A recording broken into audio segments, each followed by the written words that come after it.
Okay, let's do another example. This is example 9.2. Vibration of a silicon nanowire modeled as a rigid bar. So this is a very interesting example. We're talking about silicon nanowire over here. So silicon materials are usually semiconducting material whose properties, as you know, are somewhere between conducting materials and insulating materials. And nanowires are these incredibly thin nanostructures, nanotubes, whose diameters are in the order of magnitude of about a nanometer. Okay, so just to put things in perspective, if you have something that has a diameter of 1 nanometer, which is 10 power minus 9 meter, it is much smaller than even the thickness of a human hair. So thickness of a human hair is close to 100 microns, so which is 110 power minus 6 meters, right? So that will be about what, 10 power minus 4 meter, and this is 10 power minus 9 meters. So that's actually 100,000 times smaller than the thickness of a human hair, right?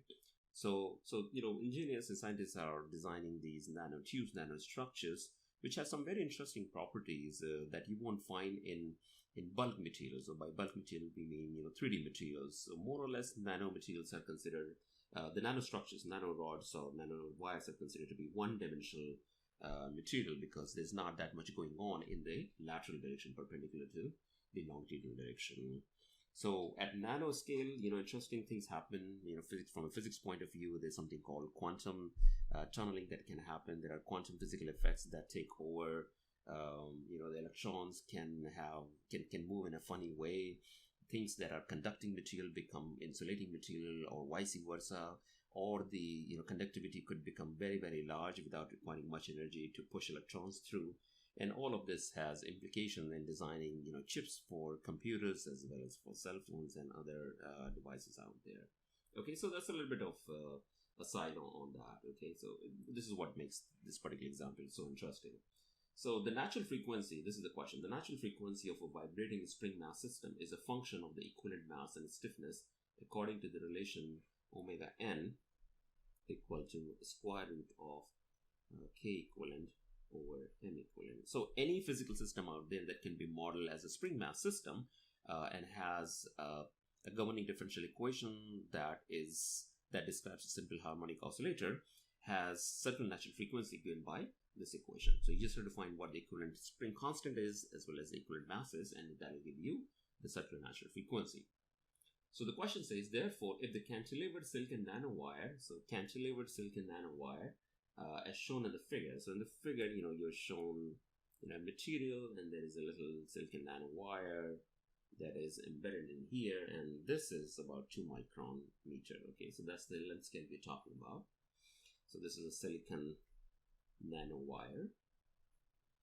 So if this were to vibrate, it would have a different natural frequency as shown than if additional mass were added to the end of the wire. So the idea is that you will model this wire as a rod.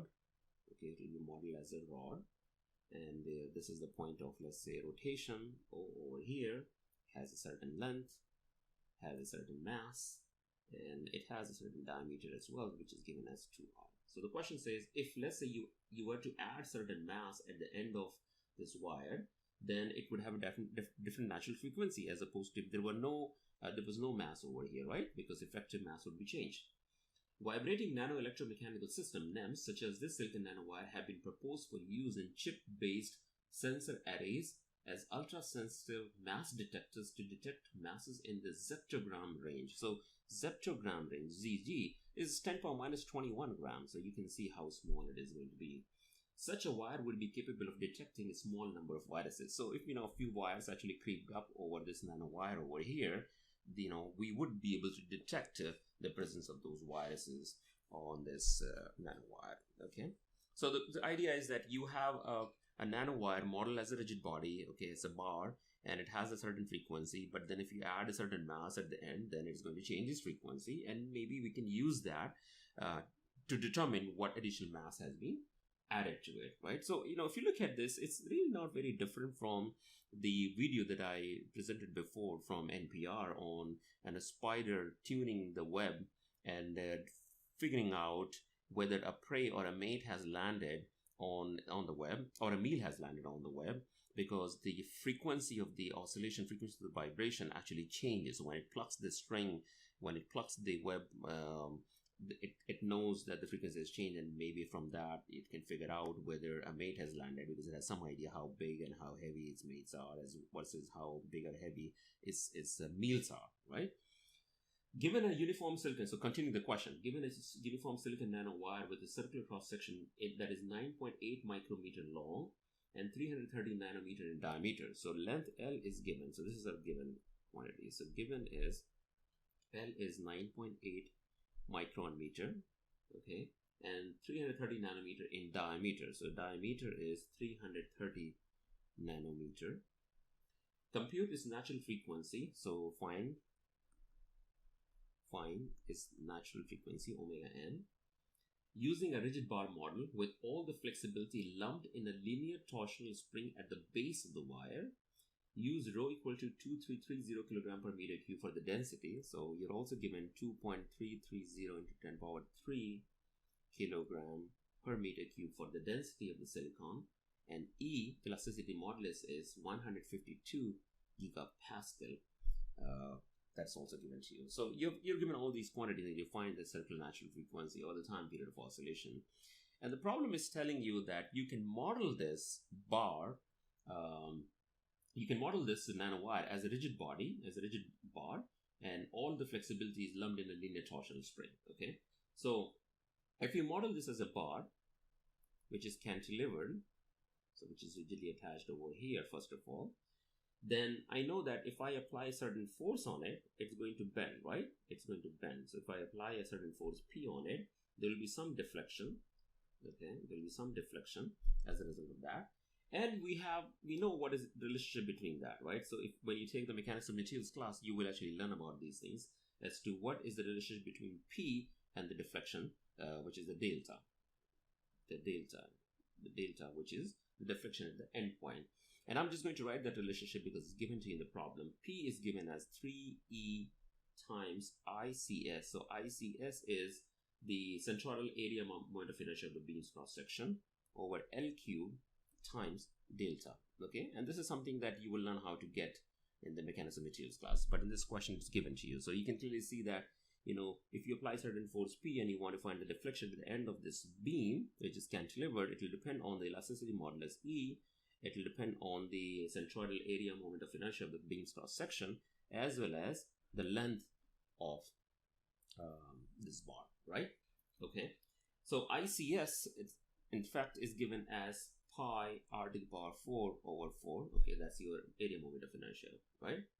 Now what we want to do is we want to model this as a rigid body, right? So if we were to model it as a rigid body where this was now being treated as something where, so I'm not going to actually show this. I'm going to get rid of this. So let me draw this again. So that's 0.0. So it is going to be hinged over here, and I'm going to have a linear torsion spring, okay, which is going to apply a counteracting moment. And if I apply a force P on it, then there will be a moment developed in the opposite direction, right? So this moment is going to be in the counterclockwise direction about O. So the moment applied by the spring, let's call that M, okay, would be in the opposite direction, and that is proportional to the angle of rotation. So if this rotates by angle theta in this direction, and that's the force applied, and that's your deflection delta, right? Well, not deflection actually, but the moment in the downward direction, because this is a rigid body. Then M is actually kt theta, right? So if you do the equilibrium analysis, because we want to figure out what is the relationship between the P delta and kt, then we can see that this moment, so some of the moment about O should be 0, and that means kt theta is equal to P times L, right? Okay, so we have that, and we also have the relationship between P and delta, okay?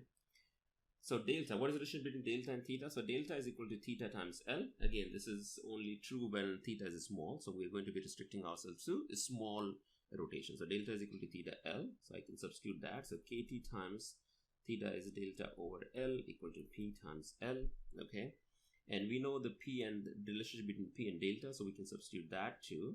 So if we do that, P is 3E times ICS over L cube times delta times L. And this is case of T delta over L. Delta cancels. So what do we get? We have one L over here, we have this will become L square, and this will cancel. We will have only one L. So we get K sub T equal to 3E times ICS over L. Okay, so this is the modeling part. So far we haven't done any equilibrium vibration analysis, right? So essentially, by modeling this nanowire as a rigid body with a spring, torsional spring attached at the point O, we can obtain what the stiffness of the spring should be. Okay, and in doing that, we actually used a model of rigid body cantilever, and we reuse this relationship over here, which gives us the relationship between the force P applied at the end and the deflection at the end, right? Okay, so now we have the K sub T, then it becomes, rather easier to solve the problem. So we are going to displace this from equilibrium by amount theta, and then we will write our relationship. So now things are going to be accelerating in general. So sigma MO equal to IO theta double dot. And what is the moment on this? The only moment would be from the torsional spring. So that is minus KT theta equal to IO theta double dot, right? Okay. So K sub T is already known to us, so we can write that. So theta double dot plus K sub T over IO times theta equal to 0. And K sub T is this, so let's substitute that. So we get theta double dot plus 3 EICS over L times I sub O. Now I sub O is ML square over 3, theta equal to 0. So if I simplify this, what do I get? I get theta double dot plus 9 times E times ICS over ML cube times theta equal to 0. Okay, so that's what we get. So for small oscillations, again, we see that we have a simple harmonic oscillator, right? Whose natural frequency will be given by square root of this quantity. So omega n is equal to square root of 9 times E times ICS over M times L cube. And all of these quantities are known to us, so we can find out what omega n is. So omega n in this case, after you substitute all the numbers, comes out to 2.081 into 10 power 7 radians per second. And if you find the natural frequency f, which is 1 over tau, time period is 3.313 megahertz. Okay, so that's the natural frequency f. Now the question also actually tries to compare this natural frequency with the frequency of a regular rigid body rod. Okay, just to put things in perspective. So it actually compares it with which is made of wood. So for wood, for a wood bar, E is 12 gigapascal, okay, and M is 0.0614 kilogram, and let's say the rod itself is given by 28 millimeter by 4 millimeter in cross section, okay, and from that you can compute the ICS, and L is given as 0.9144 meter. And if you substitute these numbers in the same frequency formula, okay, so because this analysis is done for silicon nanowire, but it can be applied for any rigid body, any bar of any material, right? So as long as you know all these properties, you can substitute them.